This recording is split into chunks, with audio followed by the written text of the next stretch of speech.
The common response to a new football game being released is that it's just a roster update, or in this year's case that it's more likely a PES 17.5 rather than 18, but this couldn't be further from the truth.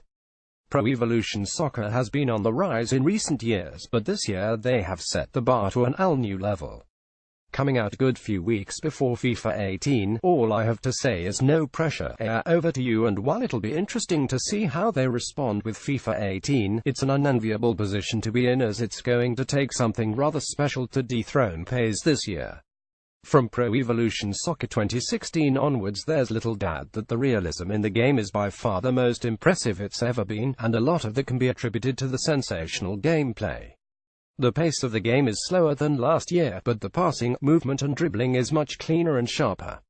If you can spring a chain of passes together, the tempo will pick up, whereas if you want to slow the pace down by playing back to the goalkeeper or sitting deep and soaking up pressure, you have carte blanche to do just that.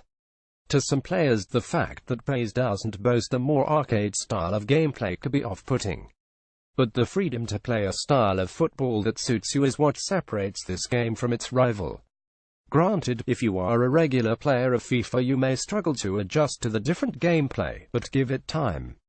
What you lose in PES with end-to-end 100 miles an hour football, you gain in a truly unique and realistic football simulation. I especially love the little addition of in-game statistics, such as which players have taken the most shots or have had the most touches of the ball. The realism comes largely from the player likenesses, which Konami rightly love to boast about.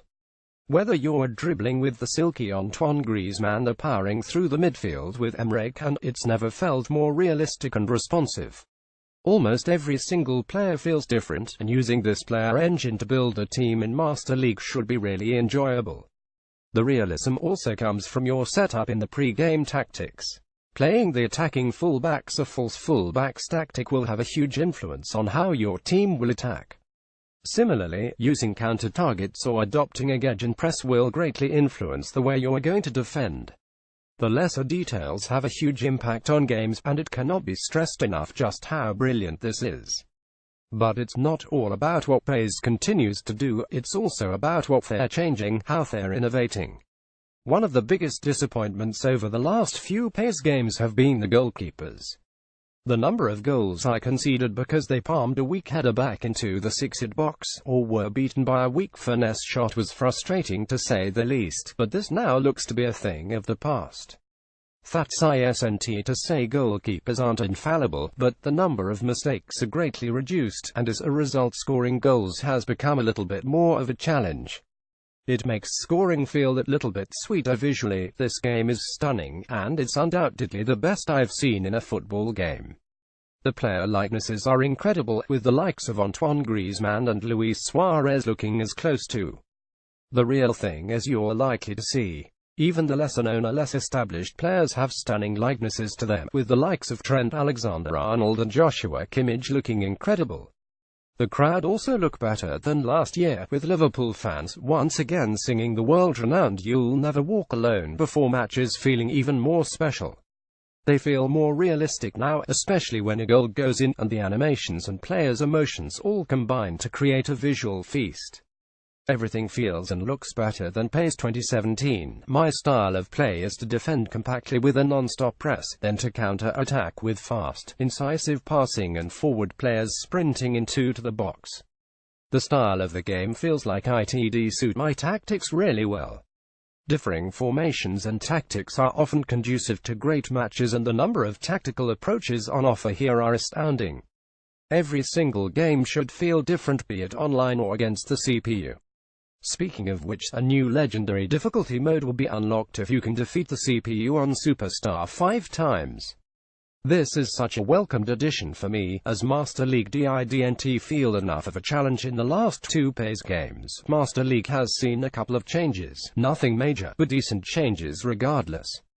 There's a new menu system which looks really nice. It's crisp and easier on the eye, with the text standing out more and images being more vivid and colorful. Beyond the visuals, you'll now be able to send your squad away on pre-season tournaments where you can tinker with formations, trial players in different positions, or field some youth prospects. The ball is in your court.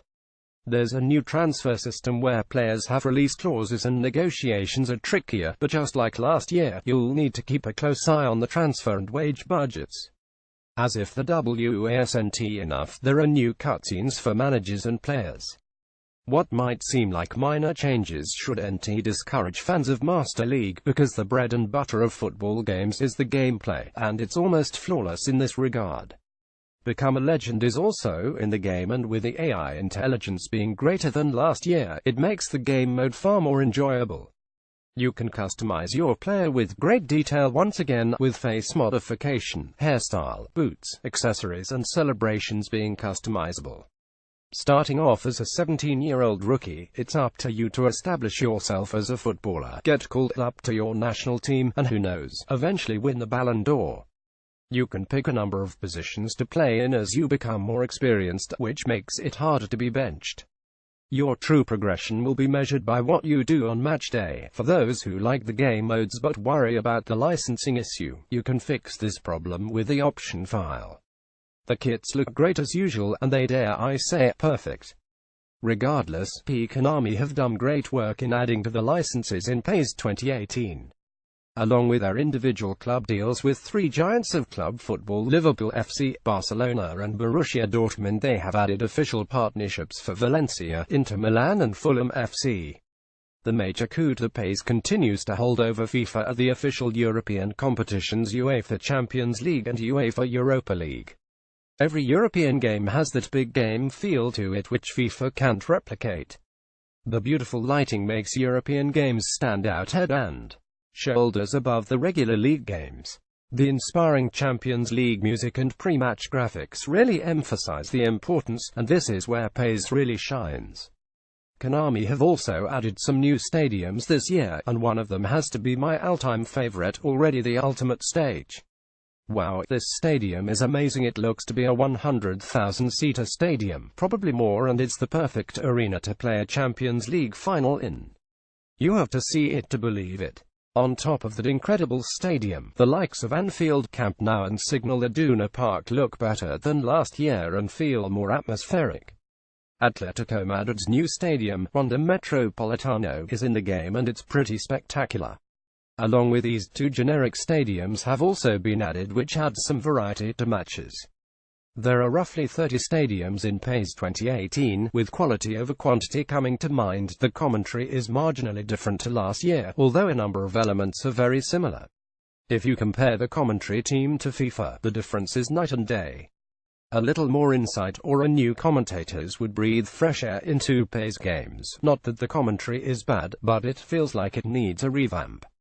Even using different commentators for European games could be a good idea, anything to mix it up a bit. Another slight negative I have comes purely as a Liverpool supporter, as I would love the chance to attack towards the cop end in the second half of a match. I've never understood why football games can't have a coin toss before a game to decide which side you'll be shooting towards.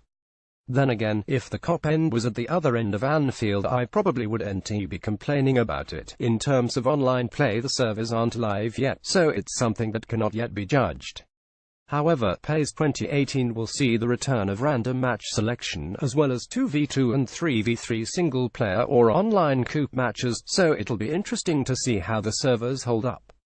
Online matches in previous PES games have been so enjoyable when the connection holds up, as I can't remember playing one game after another and thinking this is just like the last one. There's no hint that this year will be any different. I'm also looking forward to seeing how my club is this year, because with a few tweaks here and there, it could become a pivotal part of PES in years to come. The menus are pretty much the same as last year, with floating menus in the style of Windows. If truth be told, it looks a little bit dated now, and a menu overhaul with something more sleek and polished would be a good way to go if Konami opt to change their menus next year. The soundtrack is good, with recognizable names like Clean Bandit and Bruno Mars featuring on the playlist, and it just about edges last year's soundtrack.